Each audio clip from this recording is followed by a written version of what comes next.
दोस्तों, जो पुराने इन्वेस्टर्स हैं उनको पता है और वो अच्छे से जानते हैं इलेक्शन के टाइम पर क्या इम्पैक्ट होता है। आज के टाइम पर इलेक्शन का माहौल है और इलेक्शन हमारे यहाँ पर ऐसे टाइम पर होता है जबकि उस साल का बजट आया होता है। जैसा कि आप लोग जानते हैं, इस साल का इंटरिम बजट आया हुआ था। उस इंटरिम बजट में सरकार ने सिर्फ और सिर्फ अपनी पॉलिसीज के बारे में बताई है, बाकी कोई भी डिसीजन नहीं हुआ है। तो ये नल एंड वाइड है, डिसीजन क्लियर नहीं है, जिसकी वजह से फॉरेन इंस्टीट्यूशनल इन्वेस्टर्स बार बार क्या कर रहे हैं, सेलिंग कर रहे हैं। दूसरा सबसे बड़ा रीजन क्या है कि हांगकांग की जो मार्केट है उसने अपनी पोजीशन को उठा लिया है। चाइना की सर्कमस्टेंसेस अच्छे नहीं हैं, अमेरिका के सर्कमस्टेंसेस अच्छे नहीं हैं। यूरोप की मार्केट अब इस समय थोड़ा बहुत परफॉर्म कर रही है, क्योंकि क्या हुआ है, वहां पर ठंडी का सीजन अब खत्म हो रहा है और वहां के क्लाइमेट वगैरह चेंज होते जा रहे हैं। चलिए, ये हो गया वर्ल्ड का सीनियर। लेकिन इंडिया के अंदर जो है ना, आज हम सब्जेक्ट पर चर्चा कर लेते हैं, क्या बजट और इलेक्शन अफेक्ट करेगा म्यूचुअल फंड इन्वेस्टर्स को। जी हाँ दोस्तों, मैं एक बात आपको बताऊं कि कभी भी आप ये मान करके चलना कि जो भी आप पैसा लगा रहे हो ना, ये किसी पर्टिकुलर फंड या पर्टिकुलर मैनेजर के हाथ में नहीं दे रहे हो। उसके लिए आप उनको एक भारी भरकम फीस दे रहे हो। आपको लगता होगा कि साल का 1% या 2% ही है, या 1.5% है, या आधा परसेंट ही है। बट ये इसको अगर ह्यूज सिनेरियो में देखा जाए तो ये काफी बड़ा कॉर्पस बन जाता है, जिसकी वजह से वो फंड मैनेजर्स, हाँ मैं मानता हूं कि मेहनत वो करना चाहते हैं, लेकिन कुछ ऐसे भी निठल्ले और निकम्मे हैं जो कि नहीं करना चाहते हैं। अभी वो मई जून महीने में चले जाएंगे, समर के वैकेशन में फॉरेन में चले जाएंगे, यहाँ चले जाएंगे, हमारे आपके पैसे से मौज उड़ाएंगे, खास करके जो लार्ज कैप के इन्वेस्टर्स हैं। ये बात बिल्कुल ही सत्य है। दूसरी बात क्या है कि आपका फंड मैनेजर जहां पर भी आपका पैसा लगा रहा है, अगर उस बिजनेस का प्रोग्रेस नहीं होगा तो आपकी प्रॉफिट और कमाई कहां पर होगी। मार्केट अपने आप को करेक्ट करेगी, बॉटम टेस्ट करेगी। हाँ, अगर इस समय कल भी आपने देखा है कि आपके फॉरेन इंस्टीट्यूशनल इन्वेस्टर्स सेलर ही रहे हैं, और ये बात आपको हमने बताया हुआ है, मार्केट में मजबूती तभी आएगी जब एफआईआईज बाई करेंगे। रिटेल इन्वेस्टर्स के पैसे से आप ये सोचो कि आपकी मार्केट ग्रो हो जाए, आपका बिजनेस ग्रो हो जाए, तो मेरे ख्याल से वो मुश्किल है। क्यों? क्योंकि रिटेल इन्वेस्टर्स में बहुत सारे इन्वेस्टर्स ऐसे हैं जो कि थोड़ा सा भी दबाव झेलने की स्थिति में नहीं है, और ये दबाव जैसे ही पड़ेगा, ये फिर उसके बाद में यहाँ से औने पौने पर बेच करके भागना शुरू कर देंगे। तो अब इसमें मैं कवर करना चाहूंगा दो क्यूरी, जो कि हमने रेट ऑफ इंटरेस्ट का म्यूचुअल फंड का रिटर्न्स की बात हमने करी थी, एक तो उसको कवर करना चाहूंगा। उसमें आपको क्लियर हो गया होगा, XIRR हो, एब्सोल्यूट हो, रोलिंग हो, या आपका एनुअल रिटर्न हो। इसमें आपने एनुअल रिटर्न, एनुअलाइज रिटर्न को आपको देखना है। सीधी सी बात है, किसी भी साइट में जाएंगे, मेरा फंड कितना दे रहा है, कैटेगरी एवरेज को बीट कर रहा है या नहीं कर रहा है। बाकी डिटेल्स में आपको जानकारी चाहिए, किसी दिन बना दिया जाएगा, हर का निकाल करके कैसे कैसे निकलता है। लेकिन इस पचड़े में पड़ने का मेरे ख्याल से, अगर आप इस पचड़े में पड़ोगे तो आप अपने उद्देश्य से भटक जाओगे। दूसरा दोस्तों, मैं एक चीज बताना चाहूंगा, खास करके जो न्यूअर इन्वेस्टर्स हैं वो इस चीज को समझ लें कि कई सारी चीजें होती हैं जो कि म्यूचुअल फंड की सच्चाई, मैंने एक वीडियो भी बनाया था उसको आप लोग अगर टाइम मिलेगा जरूर देखिएगा। कई सारे व्यूअर्स ऐसे होते हैं जो कि ये समझ लेते हैं कि, जैसे कल मैंने जो वो बनाया था उसमें मैंने लास्ट में देखा था एक कि सर मेरा 34% क्या हो रहा है, XIRR हो रहा है। अब ये व्यूअर से मान लेंगे कि मेरा 34% का रिटर्न हो रहा है। नहीं, ये 34% का रिटर्न नहीं है।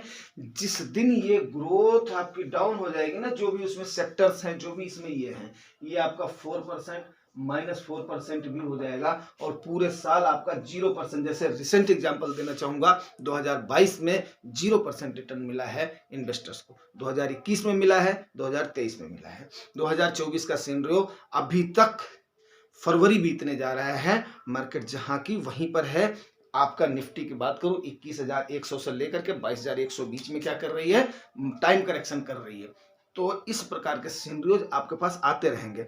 अगर ये गवर्नमेंट की पंपिंग से मई तक चल भी जाती है, तो मई के बाद में जो इनकी पॉलिसीज होंगी, इनके पैसे कितने होंगे, इनका करेक्शन कितना होगा, ये सारी चीजों के लिए आपको तैयार रहना है।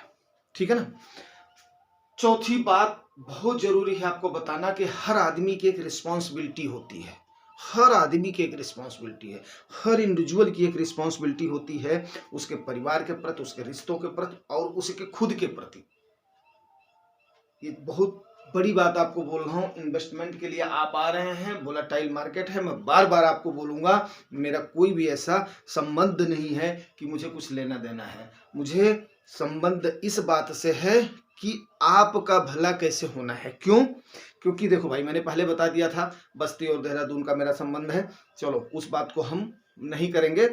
अभी आपकी रिस्पॉन्सिबिलिटीज को देखते हुए ही आपको इन्वेस्ट करना है।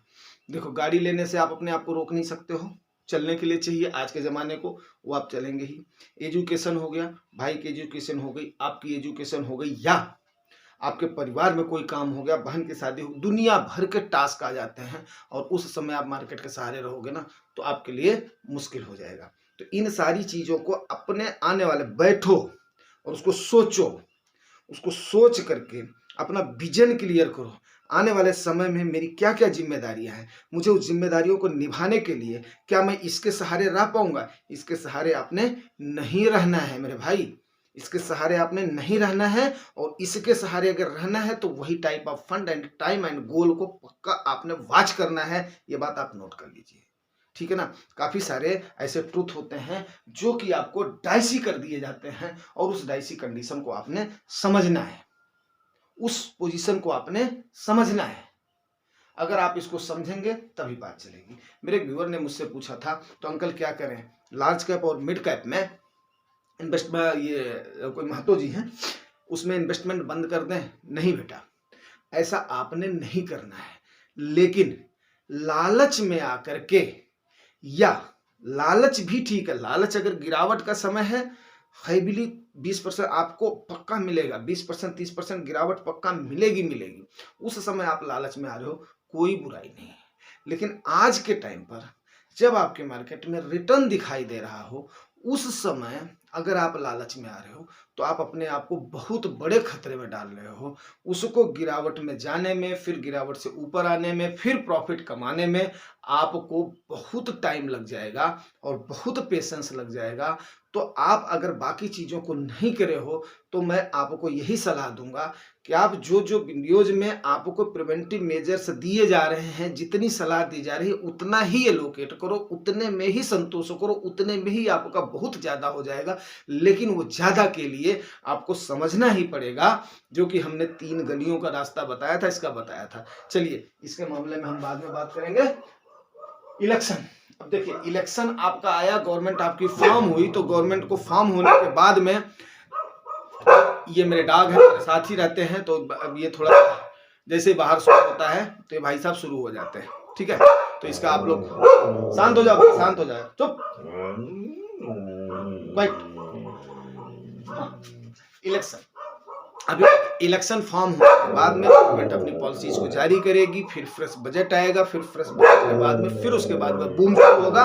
तो आपको डेफिनेट है ये सलाह दी जाएगी, अभी आप अपनी पोजीशन को हल्का करो या अपनी पोजीशन को बढ़ाओ, जैसा सिनेरियो होगा वैसा ही किया जाएगा। लेकिन बेयरिश मार्केट में ही इन्वेस्ट करने से पैसा बनता है, बुल मार्केट में इन्वेस्ट करने से पैसा नहीं बनता है। बुल मार्केट का एक और एक ही उपाय है, वो है SIP, आपके एलोकेशन के मुताबिक। उम्मीद करता हूं इस बात को आप लोग पालन करेंगे। अगर जानकारी अच्छी लगी है दोस्तों तो रिवार्ड जरूर करना, रिवार्ड को पता नहीं। Thank you.